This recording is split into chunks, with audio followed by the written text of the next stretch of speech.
Hi there. Uptown Swing. I'm Jeremy. I'm Maddie. And we were teaching the California routine. Level 3. The third week. We're just going to start out with this little turn that we do in place of the lamppost or the Frankie or the over the back. I think lots of different names for it. Looks like this. 5, 6, 7, 8. 1, 2, 3, 4. 5, 6, 7, 8. 1, 2, 3, 4. 5, 6, 7, 8. 1, 2, 3, 4. 5, 6, 7, 8. 1. That's what we did, and we had a request to go over the slip-stop footwork. And since Maddie did such a great job in class, We started by putting our weight on one leg and sliding in. Putting weight on a leg, sliding in. And then we worked on getting that knee to come up and land so that the whole thing takes one count. 1, 2, 3, 4. 1, 2, 3, 4.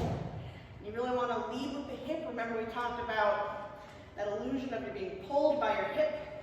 And so really use that force to move back and forth.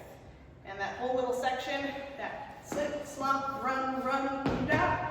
Practice that on your own so that we have it in the pocket for next week. and that's what we did this week. See you next week.